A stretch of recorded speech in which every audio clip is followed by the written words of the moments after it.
નસીબ સાથ ના આપતું હોય, તમારું ભાગ્ય સાથ ના આપતું હોય. મિત્રો, પારકા તો પારકા પણ પોતાના તમને વહમા અને વેદના આપવા લાગે, તમારા હાથમાં કંઈ ન હોય, તો મિત્રો માં ભગવતીને, તમારી કુળદેવીને, તમારા પૂર્વજ દેવને, તમારા ઈષ્ટ દેવી દેવતાને, તમે જેને માનતા હોય એને તમારે વિનંતી કરવાની છે. જો મિત્રો, સુખમાં છલકાઈ ન જાવું અને દુઃખમાં ચિંતા ન કરવી. સમય ક્યારેય કોઈનો એક જેવો હોતો નથી. સમય આવે છે ને જાય છે.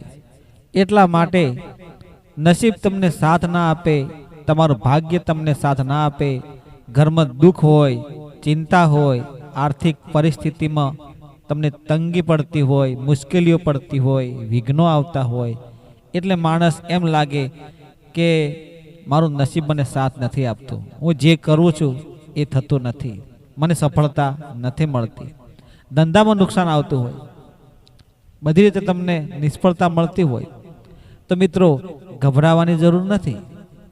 તમારે કર્મ કરવાનું છે. જે કાર્ય તમે કરતા હોય એ કાર્યમાં થોડી પ્રગતિ કરવાની છે. પ્રગતિ એટલે કે નવીનતા, એમાં અપડેટ થવાની જરૂર છે. એનો એક સીધો ઉદાહરણ આપણે લઈએ. ભગવાન વિષ્ણુના 10 અવતારની વાત કરીએ તો મિત્રો તમે જાણો કે ભગવાન વિષ્ણુએ 10 અવતારમાં આપણને અલગ અલગ સંદેશો આપણને મોકલ્યો છે અને આપણને શીખવ્યું છે કે ભગવાન પોતે અપડેટ થયા છે અને માનવ સંસારને ઘણો મોટો ઉપદેશ આપ્યો છે. તો એના પરથી તમે જાણો કે આપણે શું કરવાનું છે. તો નસીબ હશે તોય, ભાગ્ય હશે તોય, કર્મ હશે તો બદલાઈ જશે અને આપણે આપણા કર્મને આગળ રાખીને નવું અને નવીનતા અપડેટ થવાની જરૂર છે. તો મિત્રો, આ ભગવાન વિષ્ણુના 10 અવતારમાં કઈ રીતે આપણને ભગવાન આગળ વધવાનું કહે છે તે જાણો. ભગવાન વિષ્ણુનો પહેલો અવતાર મત્સ્ય અવતાર, એટલે મત્સ્ય એટલે માછલી, માછલી પાણીમાં રહે. પહેલો અવતાર મત્સ્ય અવતાર. ભગવાન વિષ્ણુનો બીજો અવતાર કુર્મ, એટલે કાચબો. કાચબો પાણીમાં પણ રહી શકે અને જમીન ઉપર પણ રહી શકે, એ ભગવાનનો બીજો અવતાર છે. હવે ભગવાન વિષ્ણુનો ત્રીજો અવતાર વરાહ અવતાર, એટલે ભૂંડનો અવતાર. એટલે પાણીમાં માછલી, કાચબો, જમીન ઉપર, અને હવે થોડા એનાથી આગળ પશુરૂપી, એટલે થોડા આગળ. હવે ચોથો અવતાર આવ્યો એમનો ધ્રુસી અવતાર, એટલે હાથમાં નખ, એટલે અડધા પશુ અને અડધા માણસ, એ ચોથો અવતાર. ભગવાન વિષ્ણુનો પાંચમો અવતાર વામન અવતાર, પૂરેપૂરા પૂર્ણ સ્વરૂપે માનવ, પણ એની ઊંચાઈ નાની. છઠ્ઠો અવતાર પરશુરામ અવતાર, પરિપૂર્ણ પદ્મભૂષણ અવતાર, એટલે પૂરેપૂરા સંપૂર્ણપણે પદ્મભૂષણ. સાતમો અવતાર રામ અવતાર.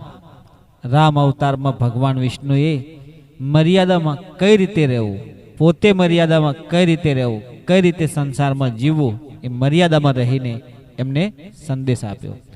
આઠમો અવતાર ભગવાન કૃષ્ણનો અવતાર. કૃષ્ણ અવતારમાં ભગવાને પોતે મર્યાદામાં રહેવું અને બીજાને પણ મર્યાદામાં રહેતા શીખવ્યું. નવમો અવતાર બુદ્ધ અવતાર. બુદ્ધ અવતારમાં અંદરની યાત્રા. ભગવાન બુદ્ધે એમના જીવન વિશે ઘણું બધું આ સંસારને આપ્યું છે. 10મો અવતાર કલ્કી અવતાર, એટલે જેવી જરૂરિયાત એવો અવતાર. મિત્રો, આ 10 અવતાર ભગવાન વિષ્ણુએ આ સંસારને સંદેશો મોકલ્યો છે અને આપ્યો છે કે જરૂરિયાત પ્રમાણે અપડેટ થવાનું. અપડેટ એટલે કે દરેકમાં આગળ વધવાનું, પ્રગતિ કરવાની. જેમ ભગવાને સંદેશો આપણને આપ્યો પાણીમાંથી જમીન ઉપર, જમીન ઉપરથી અડધા માણસ અડધા પશુ, એમ દરેક અવતારમાં તમને જુઓ ભગવાન વિષ્ણુ પણ તમને આગળ અપડેટ થયા જોવા મળે છે.